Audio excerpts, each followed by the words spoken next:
Hi everyone, welcome to Simple Concepts. I'm your educator Niyati Paul. In this particular lecture, we will be dealing with this topic regionalism. We'll also cover its dimensions, meanings and issues. So guys, this particular topic can be included in your GS paper 1, 2 and that of the 3. Also, you can use this particular concept, you can understand this concept and write your essay papers. It will be very helpful for yours.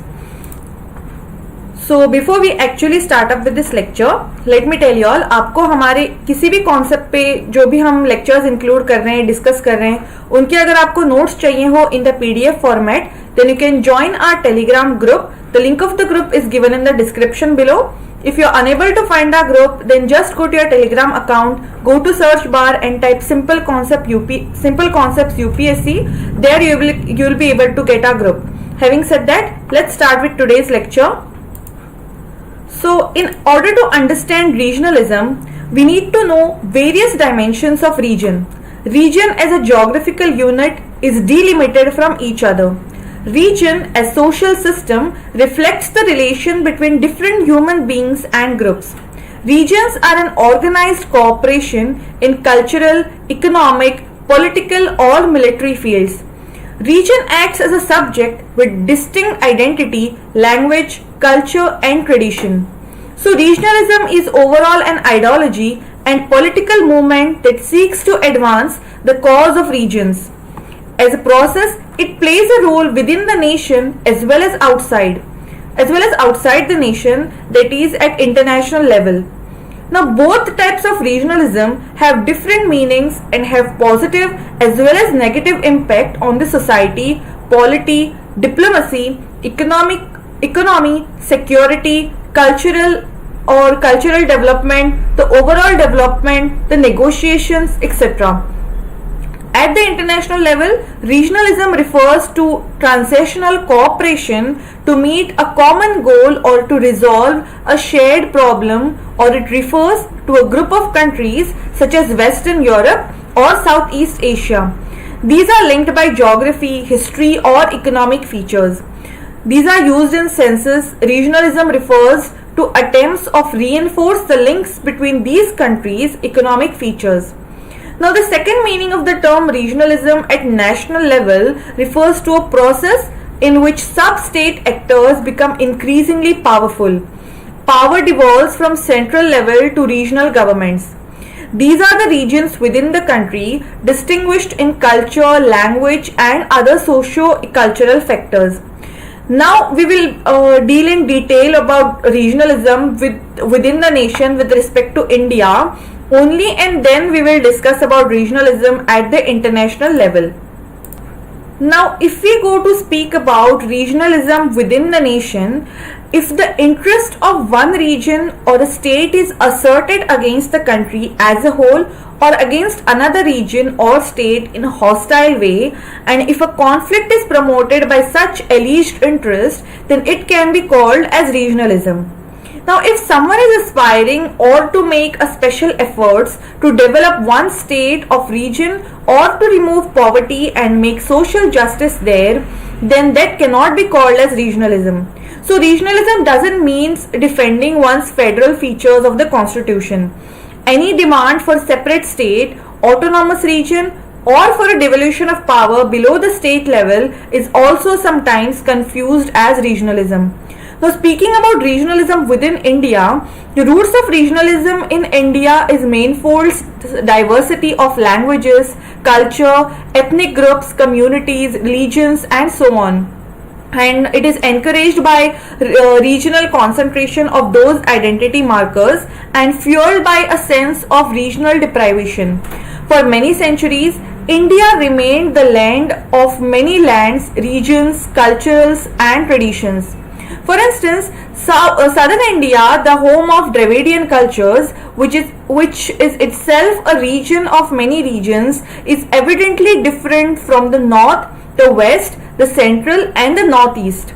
Now even the east of India is different from northeast of India, comprising today's 7 constituent units of Indian Federation with the largest concentration of tribal people. Now, regionalism has remained perhaps the most potent force in Indian politics ever since independence, that is 1947, if not before. It has remained the main of basis of many regional political parties which have governed many states since late 1980s. Three clear patterns can be identified in the post-independence phases of accommodation of regional identity through the statehood. First, in 1950s and 1960, intense, that is ethnic mass mobilization, often taking on violent character, was the main force behind the state's response with an institutional package for statehood. Andhra Pradesh in India southern showed in the south it showed the way.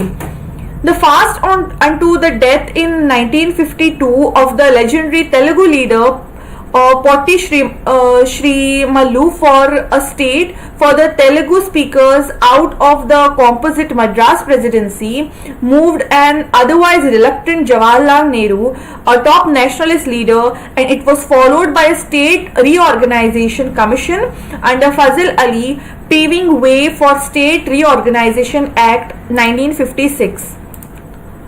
Now, the second, in the 1970s and 1980s, the main focus of reorganization was India's northeast. The basis of reorganization was tribal insurgency for separation and statehood. Now, the main institutional response of the Union government was the Northeastern States Reorganization Act 1971, which upgraded the Union territories of Manipur and Tripura and the sub-state of Meghalaya to full statehood, and Mizoram and Arunachal Pradesh, then the tribal districts, to Union territories. The later became states in 1986. So Goa, based on Konkani language, that is the 8th schedule, which became the state in 1987, was the sole exception. Third one was the movements for three new states created in 2000, that is Chhattisgarh out of Madhya Pradesh, Jharkhand out of Bihar, and Uttaranchal out of Uttar Pradesh, were long drawn but became vigorous in 1990s. And the most recent one we can see with the division of Andhra Pradesh giving a separate Telangana, which started in 1950s. Now, what are the potential causes let us look into the potential causes for regionalism. So, regionalism could have flourished in India if any state or region had felt that it was being culturally dominated or discriminated against.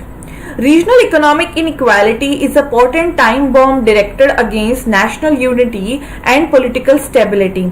But this potential cause did not take shape of regionalism because of government steps which focused on the balanced regional development and fulfilled the aspirations of a state.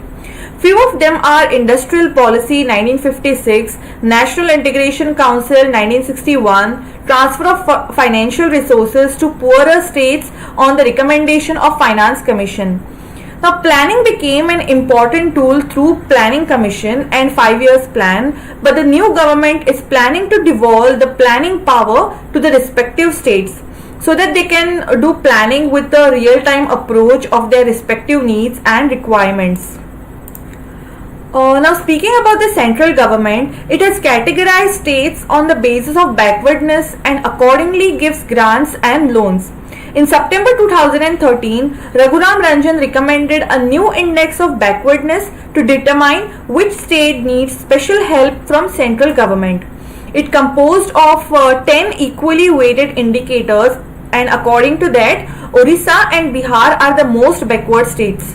Regular public investment by central government through centrally sponsored schemes have focused on development of necessary infrastructure and poverty eradication, integrated rural development, education, health, family planning, etc. For example, the Pradhan Mantri Gram Sadak Yojana, the midday meal, or the Manrega, etc., which of course now they have closed.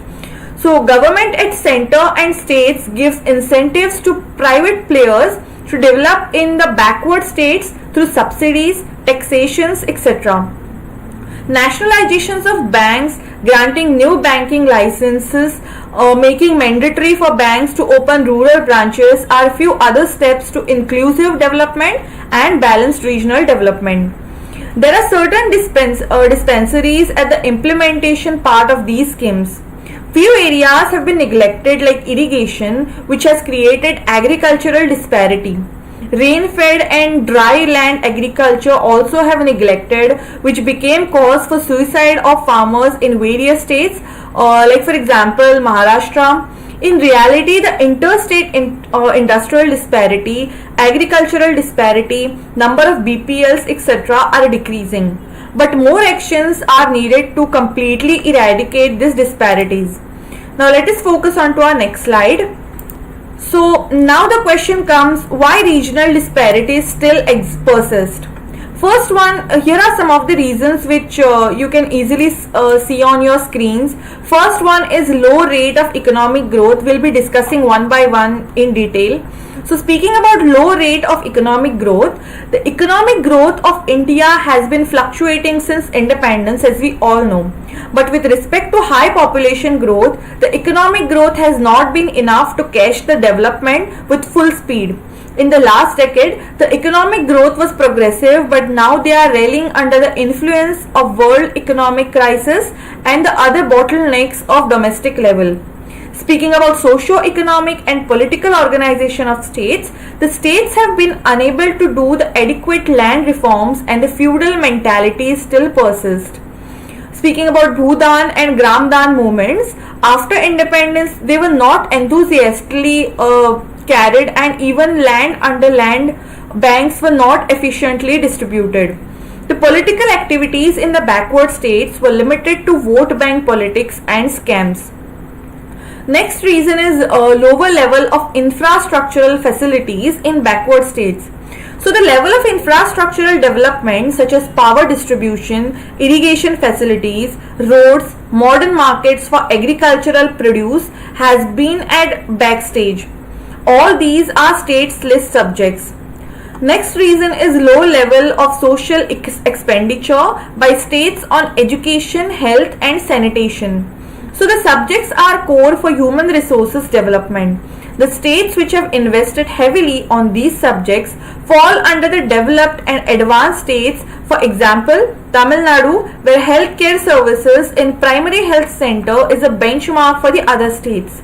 Speaking about political and administration failure, this is the source for tension and gives birth to sub-regional movements for separate states like for example Jharkhand, Chhattisgarh, Uttarakhand and recently Telangana are a result of these failures only.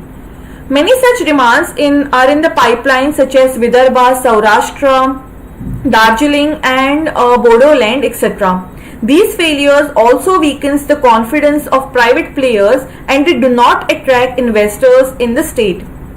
Now the next reason is the son of the soil. So this doctrine explains a form of regionalism which is in discussion since 1950s. According to it, a state specifically belongs to the main linguistic group inhabiting it, or that the state constitutes the exclusive homeland of its main language speakers who are the sons of soil, or they are called as the local residents. Now let us understand in detail what this son of soil means. So here I have briefly explained you all what the son of the soil means. So there remains a competition for job between migrant and local educated middle class youth. Second one is this theory works mostly in cities because here outsiders also get opportunity for education, etc. Third one is that in such theories major involvement of people is due to rising aspirations, and the fourth one is economy's failure to create enough employment opportunities. Now let us speak about the clashes in India having colors of regionalism. Speaking about linguistic reorganization of states, it was the demand of Poti Sriramallu, a freedom fighter and a devoted follower of Mahatma Gandhi, that led to the creation of Andhra Pradesh state and linguistic recognition of the states in India. To achieve this end, he died in 1952 after not eating for 52 days in support of a Telugu speaking state. Sri Ramalu's death forced Jawaharlal Nehru to agree to the various demands from other parts of the country with similar demands.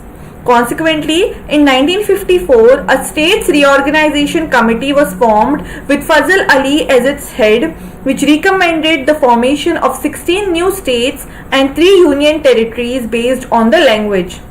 Now let us speak on the demand for Dravida Nadu. So going back to the journey of regionalism in India, it is well noticeable that it emerged with Dravidian movement, which started in Tamil Nadu in 1925. This movement, also known as self-respect movement, initially focused on empowering Dalits, non-Brahmins and poor people. Later, it stood against imposition of Hindi as a sole official language on non-Hindi speaking areas.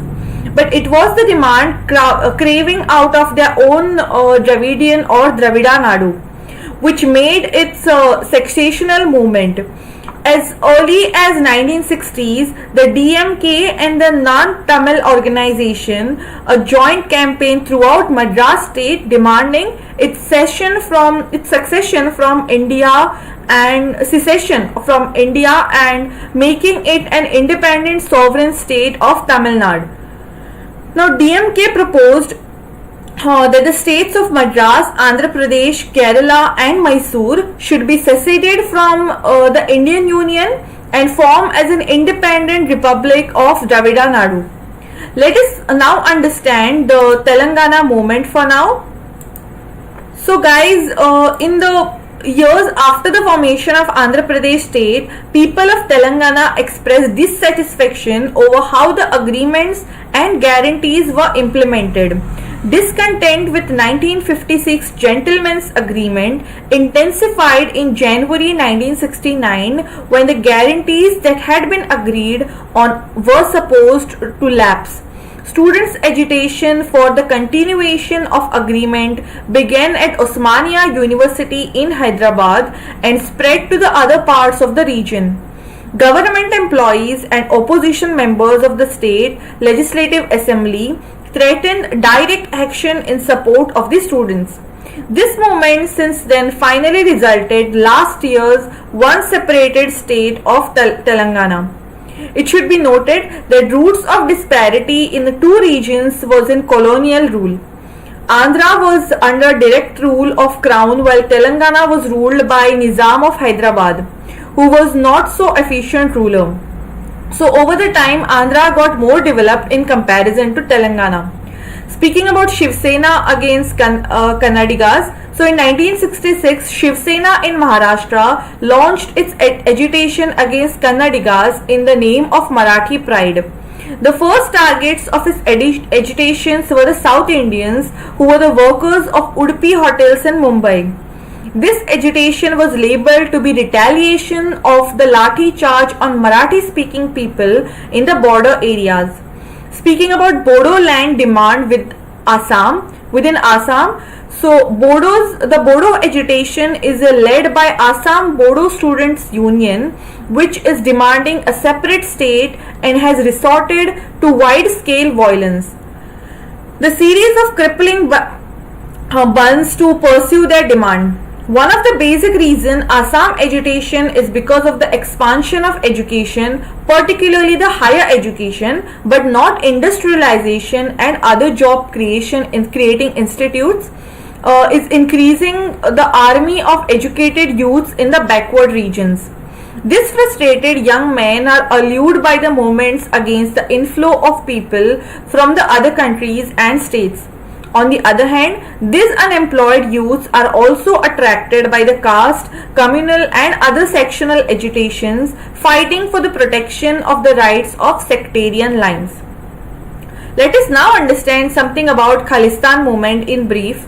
So it was during this era of 1980s that Khalistan movement, with its aim to create Sikh homeland, often called as Khalistan, cropped up in the Punjab region of India and Pakistan. In fact, this demand has also the colors of communalism, as their demands were only for Sikhs. Now, understanding the attacks on Bihar laborers by the ULFA, So ULFA continues to attempt ambushes and sporadic attacks on government security forces. In 2003, the ULFA was accused of killing laborers from Bihar in response to the molestation and raping of many Assamese girls in a train in Bihar.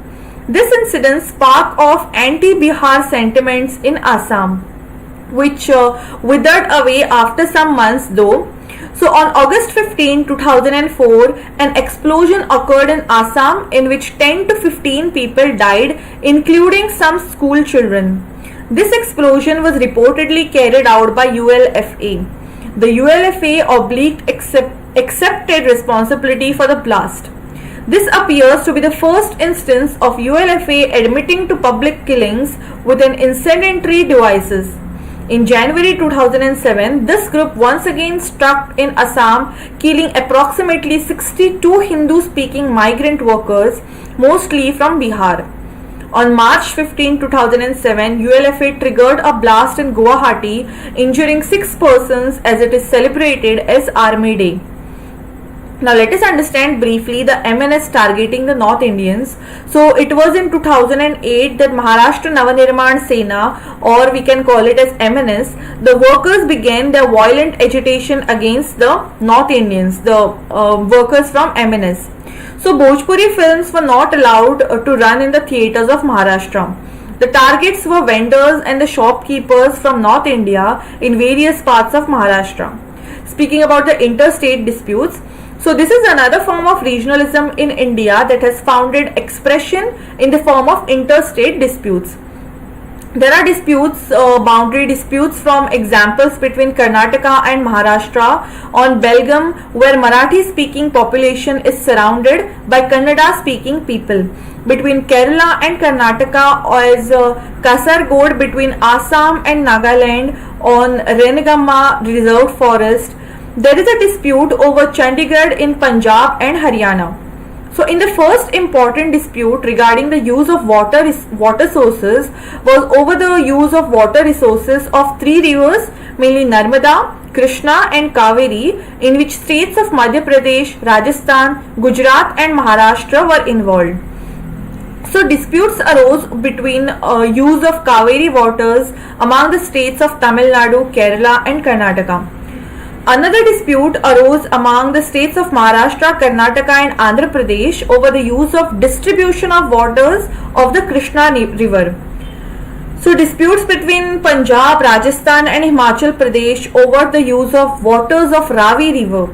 The electricity sharing issue between Punjab and Delhi is yet another example of this.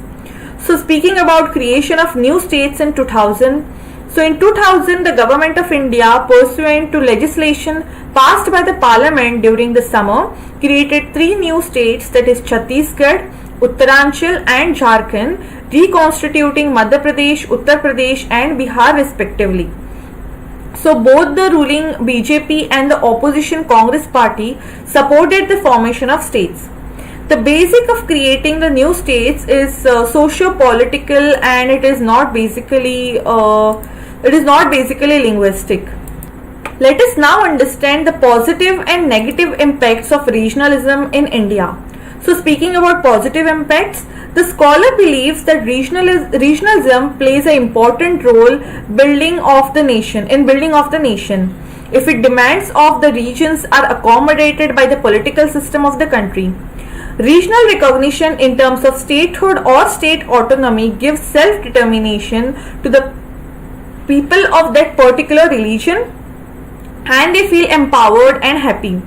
So internal state determination of community, whether linguistic, tribal, religious, regional or their combination, has remained predominant form in which regionalism in India has sought to express itself historically as well as at the present time.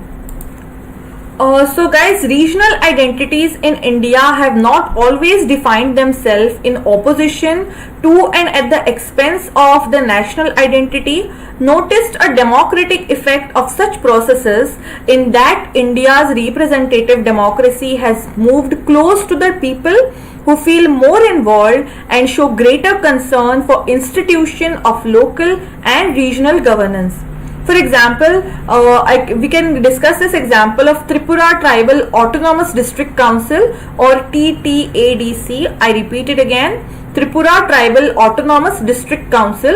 It was formed in 1985 and has served to protect an otherwise endangered tribal identity in the state by providing a democratic platform for former separatists to become a party of governance and thereby reduce significantly the basis of political extremists in India.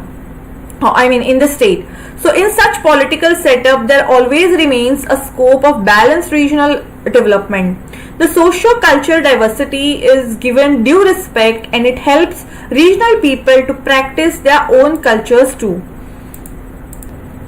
So guys, that's all for this today's class. We will discuss the remaining subtopics of this particular entire topic in our next lecture. For now, if you like this video, do hit the like button. Also, अगर आपके कुछ important सुझाव हैं, then do drop your comments in the comment box below. If you want all the PDF of the lectures that we are discussing, then join our Telegram group. If you are new to this channel, then do hit the subscribe button. Thank you all.